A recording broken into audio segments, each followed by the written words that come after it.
Hello guys, welcome back to another short video discussion. Very good evening to all of you. कैसे हो आप सब? तो आज हम बात करने वाले हैं सिर्फ एक स्टॉक के बारे में, और आप मेरे चैनल पे आए हो तो आपको पता है हम तीन मेजर टॉपिक पे कवर करते हैं। पहला जो टॉपिक रहता है, क्या वो स्टॉक का फ्यूचर ओरिएंटेड ग्रोथ है। सेकंड, हम बात करेंगे फंडामेंटल्स उस कंपनी का। And third and most important, क्या ये स्टॉक अभी भी मल्टी बैगर रिटर्न दे सकती है, क्योंकि लोग बहुत पसंद करते हैं वैसे स्टॉक जो मल्टी बैगर रिटर्न दे, अपने पोर्टफोलियो को 300 400 500 600% का रिटर्न में मिले। ठीक है, उसी स्टॉक के बारे में कवर करने वाले हैं। और रात को 10 बजे एक और हमारा वीडियो आता है जिसमें पूरे स्टॉक मार्केट के हर एक स्टॉक के हम पॉजिटिव नेगेटिव न्यूज़ को वहाँ पे हम कवर करते हैं, ताकि आपके पोर्टफोलियो पे कोई भी इफेक्ट ना पड़े। तो आप मेरे चैनल पे आए हो फर्स्ट टाइम तो सब्सक्राइब जरूर करना, और अगर सब्सक्राइब कर रहे हो तो बेल आइकन को जरूर क्लिक करना, ताकि मेरे वीडियो आप तक रीच आउट कर पाए। हम एक ही स्टॉक के बारे में बात करने वाले हैं, वो IRFC। सबसे ज़्यादा पूछे जाने वाले, सबसे ज़्यादा रिटेल लोगों के पास ये स्टॉक रहने वाले। 99.99% के पास अगर ये स्टॉक है, बहुत अच्छी बात है। बस एक रिकमेंडेशन रहेगा आपको पॉजिटिव, कि इसको लॉस में नहीं बचता। मतलब कि कभी अगर आपने टॉप लेवल पे भी 200 रुपए पे भी बाई किया होगा, तो भी इस स्टॉक को लॉस में नहीं बेचना। ठीक है, बस यही एक रिकमेंडेशन रहेगा। बाकी अगर आप एंजॉय करो, इसको कंटिन्यू करना थ्रू आउट द ईयर।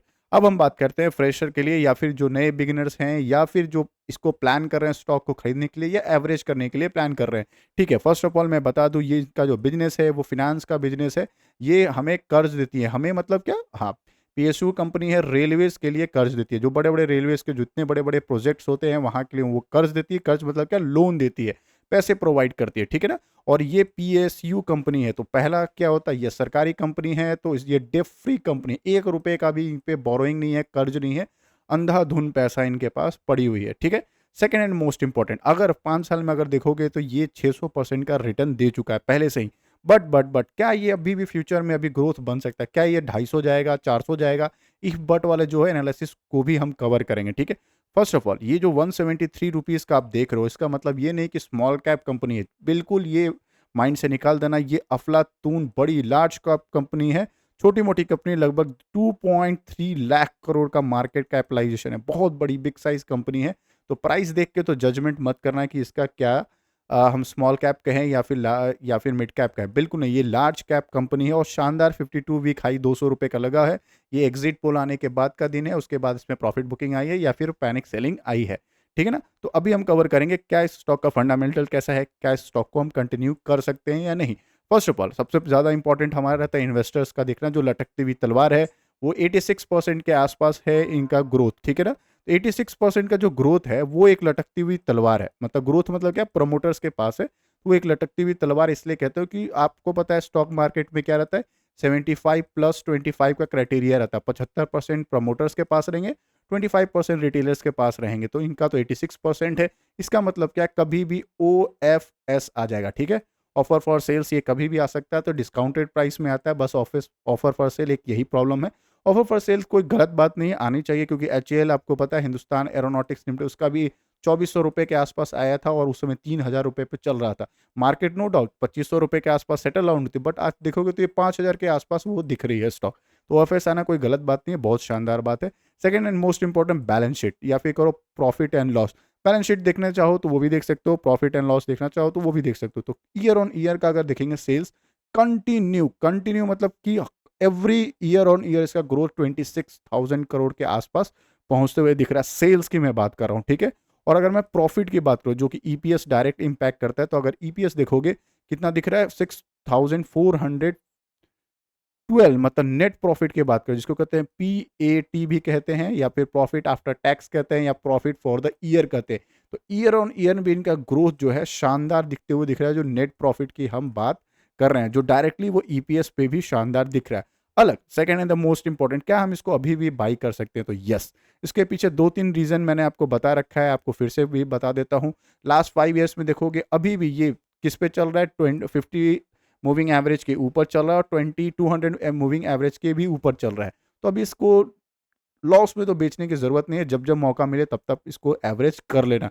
ठीक है। इसका जो सपोर्ट लेवल मुझे जहां तक दिख रहा है, 130 रुपीज के आसपास सपोर्ट लेवल दिख रहा है। बात करें इसका करेंट क्वार्टर का, जो अभी Q4 का जो रिजल्ट आया था, उसको भी हम डिसाइड करेंगे। मतलब कि अगर आप देखना चाहें तो अगर देखोगे तो उसमें भी शानदार शानदार इनका Q4 का रिजल्ट आया था।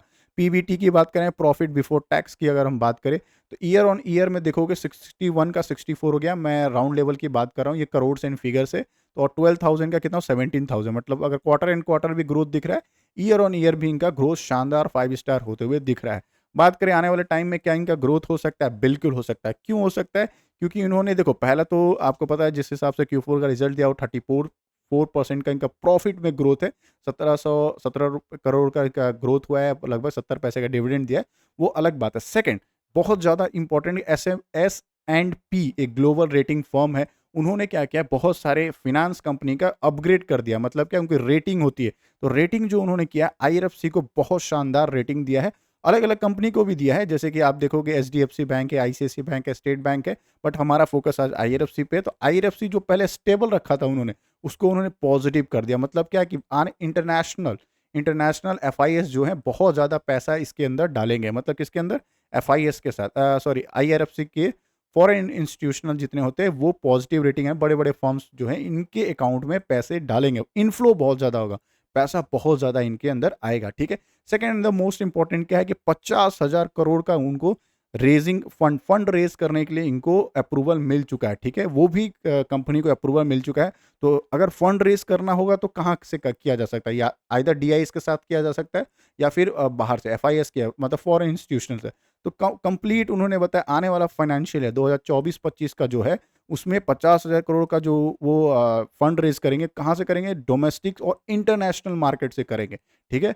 तो आने वाले टाइम में इतना ज़्यादा इनमें पैसे पंप होंगे, बहुत ज़्यादा पैसा आएगा तो जाहिर सी बात है नेट प्रॉफिट अच्छा होगा, ग्रोथ अच्छा होगा, तो ईपीएस भी बहुत शानदार होते हुए दिख जाएगा। तो मतलब ये जो स्टॉक है, ये अफलातून स्टॉक है। स्टिल आप इसको जब जब मौका मिले तब तक इसको एवरेज कराएं। देखो, स्टॉक को हमेशा लोग पछताते हैं। तो 20 रुपए पे जब चल रहा था 2021 में, तब लोगों ने कहा था ये फालतू स्टॉक है। फिर ये 30-40 रुपए गया, फिर प्रॉफिट बुकिंग आई थी, फिर 31-32 रुपए पे आया, तब वो लोग पछता रहे हैं। फिर यहाँ पे प्रॉफिट बुकिंग आई थी। मतलब क्या कि मल्टीपल टाइम ये प्रॉफिट बुकिंग देती है, बट हमेशा प्रॉफिट बुकिंग के बाद एक न्यू फ्रेश हाई भी लगाती है। इस चीज़ का हमेशा ध्यान रखना। अभी टॉप लेवल पे 200 रुपए के आसपास चल रही है, मतलब 173 रुपीज़ के आसपास है। अच्छा जोन है, आप अगर चाहो तो एकुमुलेट कर सकते हो। लटकती हुई तलवार मैंने बता दिया है। यस, प्रमोटर्स की होल्डिंग जो है वो अभी 86% के पास है। और second the most important, yes, अभी जो गवर्नमेंट बन रहा है, मोदी जी का जो गवर्नमेंट, उसमें देखना पड़ेगा कि मिनिस्ट्री, रेलवे ऑफ मिनिस्ट्री कौन, क्या अश्विनी जी उसको फिर से कंटिन्यू कर रहे हैं, तब स्टॉक का तो बहुत अच्छा है, प्रॉफिट बहुत शानदार देगा।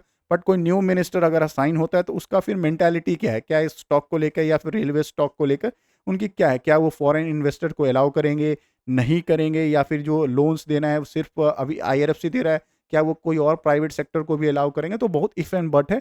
तो अगर जब कैबिनेट मिनिस्ट्री बन जाए, 2-3 दिन तक वेट करना है, कोई पॉजिटिव पॉजिटिव न्यूज़ है या फिर उनका जो माइंडसेट है, अगर वो अगर सेम प्रीवियस गवर्नमेंट की तरह कंटिन्यू कर रहा है, तो स्टॉक में कोई दिक्कत वाली बात नहीं है।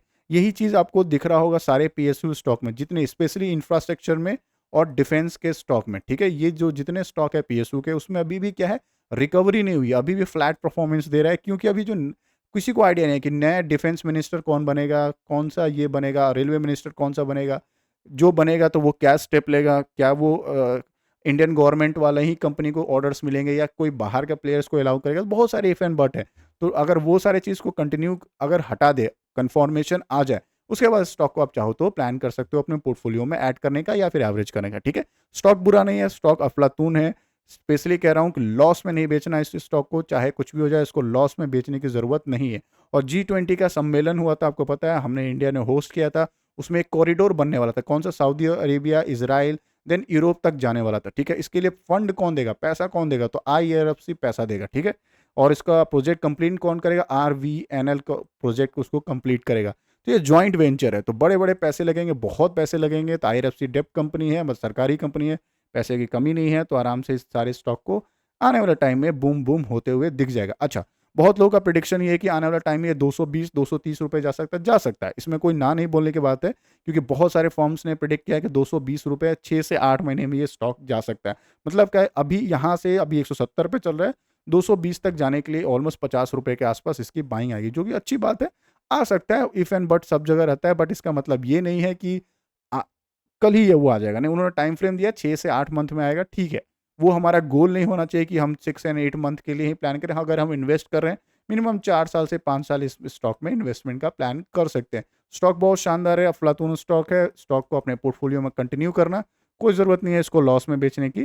तो यस, मिलते हैं एक और नए वीडियो में, तब तक के लिए बाय बाय, और चाहो तो लाइक एंड सब्सक्राइब कर देना। Bye bye.